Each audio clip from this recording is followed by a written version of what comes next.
Teacher അമ്മയുടെ ഇന്നത്തെ എപ്പിസോഡിലേക്ക് എല്ലാവർക്കും സ്വാഗതം. വീഡിയോ ആദ്യമായി കാണുന്നവരാണെങ്കിൽ സപ്പോർട്ട് ചെയ്ത് സബ്സ്ക്രൈബ് ചെയ്ത് ലൈക്ക് ചെയ്യാൻ മറക്കല്ലേ. മോഹൻ ആവശ്യപ്പെട്ടത് പ്രകാരം ടീച്ചറമ്മ മോഹൻ്റെ താവളത്തിലേക്ക് പോയിക്കൊണ്ടിരിക്കുക. ടീച്ചറമ്മ അറിയാതെ ജോണും പിന്തുടരുന്നുണ്ട്. ജോണിന്റെ മൊബൈലിലേക്ക് വിളിച്ച് കിട്ടാതാവുന്നതോടുകൂടി വീണ മേരിക്കുട്ടി ടീച്ചറെ വിളിക്കുന്നുണ്ട്. മേരിക്കുട്ടി ടീച്ചറും കോൾ അറ്റൻഡ് ചെയ്ത് എന്താ മോളെ എന്ന് ചോദിക്കുമ്പോൾ ടീച്ചറെ ജോണേട്ടൻ എവിടെയെന്ന് വീണയും. മോള് വിളിച്ചപ്പോൾ തന്നെ ജോൺ ഇവിടെ നിന്ന് ഇറങ്ങിയല്ലോ, എന്ത് പറ്റി എന്ന് മേരിക്കുട്ടി ടീച്ചർ ചോദിക്കുമ്പോൾ ഞാനിപ്പോൾ ജോണേട്ടനെ വിളിച്ചിരുന്നു, നോട്ട് റീച്ച്ഡ് പറയാ എന്നവൾ വെപ്രാളത്തോടെ പറയുമ്പോൾ മോളെ അവൻ യാത്രയില്ലല്ലേ, അതുകൊണ്ടായിരിക്കും. കുറച്ചു കഴിഞ്ഞ് ഒന്നുകൂടി വിളിച്ചു നോക്കുന്ന മേരിക്കുട്ടി ടീച്ചർ പറയുമ്പോൾ ടീച്ചറെ അമ്മയുടെ മൊബൈലും സ്വിച്ച് ഓഫ് ആയിരിക്കുക എന്നവൾ ടെൻഷനോടെ പറയുമ്പോൾ ആണോ, ഇനിയിപ്പോൾ നമ്മൾ എന്ത് ചെയ്യുമെന്ന് മേരിക്കുട്ടി ടീച്ചറും. ഞാൻ എന്തായാലും ഇക്കാര്യം വിഷ്ണുവേട്ടനെ ഒന്ന് വിളിച്ചു പറയാം എന്ന് വീണ പറയുമ്പോൾ എന്നാ പെട്ടെന്ന് വിളിച്ചു പറയാമെന്ന് മേരിക്കുട്ടി ടീച്ചറും. റോഡിലൂടെ നടന്നു നീങ്ങുന്ന ടീച്ചർ അമ്മയുടെ പുറകെ തന്നെ ജോണും പിന്തുടർന്നുകൊണ്ടിരിക്കുക. വീണ സന്തോഷിന്റെ അച്ഛനോടായി ഞാനിപ്പോൾ വിഷ്ണുവേട്ടനെ വിളിച്ചു നോക്കാം. വിഷ്ണുവേട്ടൻ ചിറയൂർ സർക്കിളായി ജോയിൻ ചെയ്തിരിക്കുക, ഞാനൊന്ന് വിളിക്കട്ടെ എന്ന് പറഞ്ഞ് അവൾ വിഷ്ണുവിനെ കോൾ ചെയ്യാനായി പോവുകയാണ്. വിഷ്ണു കോൾ അറ്റൻഡ് ചെയ്യുമ്പോഴേക്കും ഹലോ വിഷ്ണുവേട്ടാ, അമ്മ ഇന്ന് റീജോയിനിങ്ങിന്റെ കാര്യം റെഡിയാക്കാനായി ഓഫീസിലോട്ട് പോകുകയെന്നും പറഞ്ഞ് ഇവിടെ നിന്നിറങ്ങി. അമ്മ ഇറങ്ങുമ്പോഴേ എനിക്കെന്തോ ഡൗട്ട് അടിച്ചിരുന്നു, അങ്ങനെ കൂടെ ഞാനും ചെല്ലാന്ന് പറഞ്ഞു.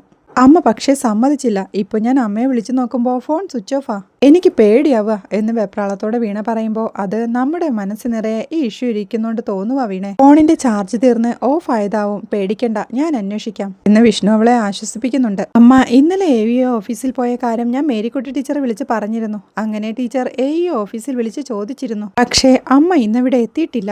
ഇന്നലെ രാത്രിയും അമ്മ ആരോ വിളിക്കുന്നുണ്ടായിരുന്നു, എന്താന്നും ആരാന്നും ചോദിച്ചിട്ട് അമ്മയൊന്നും പറഞ്ഞില്ല. അമ്മ ഇങ്ങനെ പോയ കാര്യം ഞാൻ ജോണേട്ടനെ വിളിച്ച് പറഞ്ഞിരുന്നു. ജോണേട്ടൻ അത് നോക്കട്ടെ എന്ന് പറഞ്ഞു. ഇപ്പൊ ജോണേട്ടനെയും വിളിച്ചിട്ട് കിട്ടുന്നില്ല. എനിക്കെന്തോ വല്ലാത്ത പേടിയാവുന്നു വിഷ്ണുവേട്ടാ, അരുതാത്തതെന്തോ സംഭവിക്കാൻ പോകുന്നു എന്ന് തോന്നുക. കൃഷ്ണചന്ദ്രൻ സാറെ കാണാതായതും സന്തോഷിന്റെ മിസ്സിങ്ങും എല്ലാം കണക്ട് ആണെന്ന് അമ്മ ഇന്നലെ തന്നെ പറഞ്ഞിരുന്നു. ഇപ്പൊ അമ്മയെ കാണാതായതും അതുമായി കണക്റ്റഡ് ആണെന്ന് എനിക്ക് തോന്നുന്നു വിഷ്ണുവേട്ടാ, എനിക്ക് ശരിക്ക് പേടിയാവുക എന്നവൾ കരച്ചിലോടെ പറയുമ്പോൾ മോളെ പേടിക്കണ്ട, ഞാൻ ഒന്ന് നോക്കട്ടെ എന്ന് പറഞ്ഞ് വിഷ്ണു കോൾ കട്ട് ചെയ്യുക.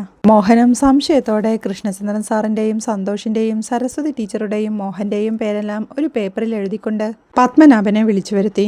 അനദർ മിസ്സിംഗ് വാസ് ഒക്കേഡ് എന്ന് പറയുമ്പോൾ ആരാണെന്ന് പത്മനാഭൻ ചോദിക്കുന്നുണ്ട്. സരസ്വതി ടീച്ചർ, ഇതെല്ലാം അവന്റെ കളിയാണ് എന്ന് പറഞ്ഞ് പേപ്പറിൽ സരസ്വതി ടീച്ചറുടെ നമ്പർ എഴുതി കൊടുത്ത് പത്മനാഭ, ഇത് ടീച്ചറിന്റെ നമ്പറാണ്, ഫോൺ ഇപ്പോൾ സ്വിച്ച് ഓഫ് ആണ്, ഇതിന്റെ ലാസ്റ്റ് അവർ ലൊക്കേഷൻ എടുക്കണം, ടൈം ലോസ് ചെയ്യാൻ പറ്റില്ല, സബ്ജക്റ്റ് അൺസ്റ്റേബിൾ ആണ്, ഒരു പിഴവ് ഒരു ജീവൻ എന്ന് തന്നെ ഉറപ്പിക്കണം, പിന്നെ team 1 clinic perimeter, back exit, side line, പിന്നെ CCTV camera, team 2 bus stand, railway station, auto union alert, photo circulate ചെയ്യണം, പാനിക് ആവരുത് എന്ന് വിഷ്ണു പറയുമ്പോൾ ശ്രദ്ധിക്കാം സാർ എന്ന് പത്മനാഭനും. പ്ലെയിൻ ക്ലോത്ത് ടീം സന്തോഷിന്റെയും സരസ്വതി ടീച്ചറുടെയും വീടും പരിസരവും, ഷാഡോ ഓൺലി എന്നൊക്കെ വിഷ്ണു പത്മനാഭനെ നിർദ്ദേശങ്ങൾ കൊടുത്തോണ്ടിരിക്കുക.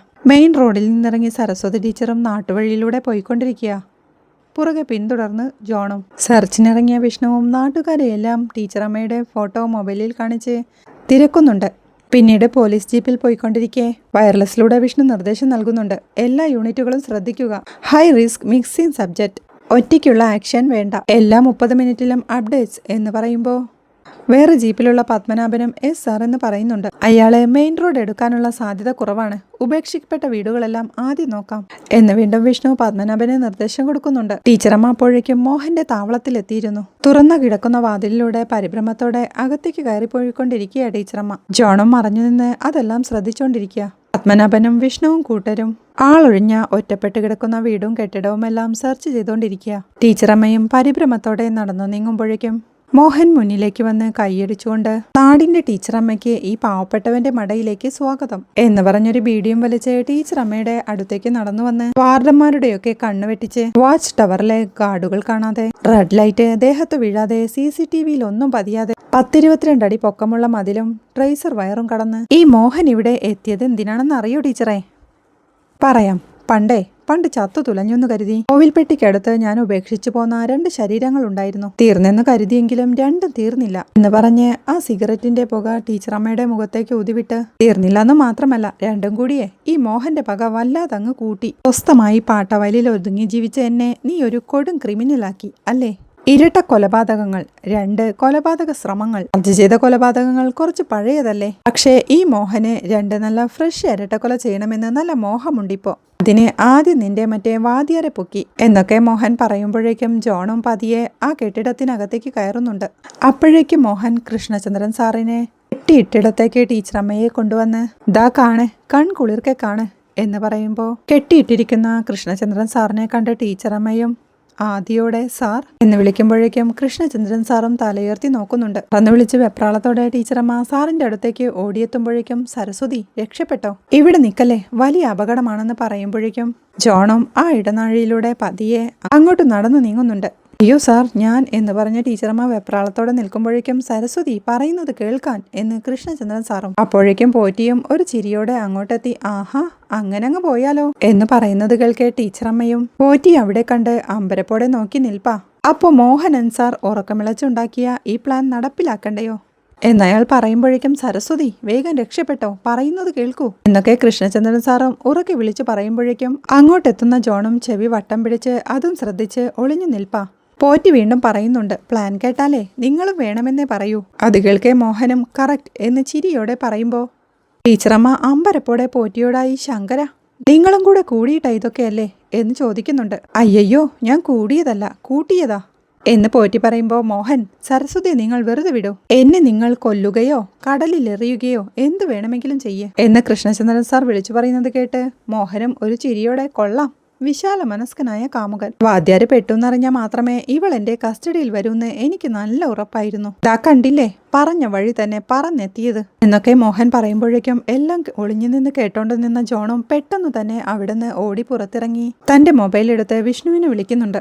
ജീപ്പിൽ യാത്ര ചെയ്തുകൊണ്ടിരുന്ന വിഷ്ണുവും കോൾ അറ്റൻഡ് ചെയ്ത് ഹലോ ജോൺ എന്ന് വിളിക്കുമ്പോൾ ജോണും പതിയെ ഹലോ സാർ ഇത് ജോണാ, ഇവിടെ മോഹൻ സരസ്വതി ടീച്ചറെ പിടിച്ചു വെച്ചിരിക്കുക, ഞാൻ കാറിന്റെ ലൊക്കേഷൻ സാറിന് അയച്ചിട്ടുണ്ട്, സാർ എത്രയും പെട്ടെന്ന് ഇങ്ങോട്ട് വരണം എന്ന് പറയുന്നത് കേൾക്ക് വിഷ്ണുവും സ്റ്റോപ്പ് വണ്ടി നിർത്തുന്ന ഡ്രൈവർക്ക് നിർദ്ദേശം നൽകുന്നുണ്ട്. ജോൺ നടന്ന കാര്യങ്ങളെല്ലാം വിഷ്ണുവിനെ അറിയിക്കുമ്പോഴേക്കും ഓക്കെ ഞങ്ങൾ ഉടനെ എത്തിയേക്കാം, ഇവിടെ തന്നെ നിക്ക് ജോൺ എന്ന് പറഞ്ഞ് കോൾ കട്ട് ചെയ്ത് ഡ്രൈവറോട് വണ്ടി തിരിക്കാനായി പറഞ്ഞ് ജോൺ സെൻഡ് ചെയ്ത ലൊക്കേഷൻ നോക്കി അങ്ങോട്ട് പോയിക്കൊണ്ടിരിക്കുക.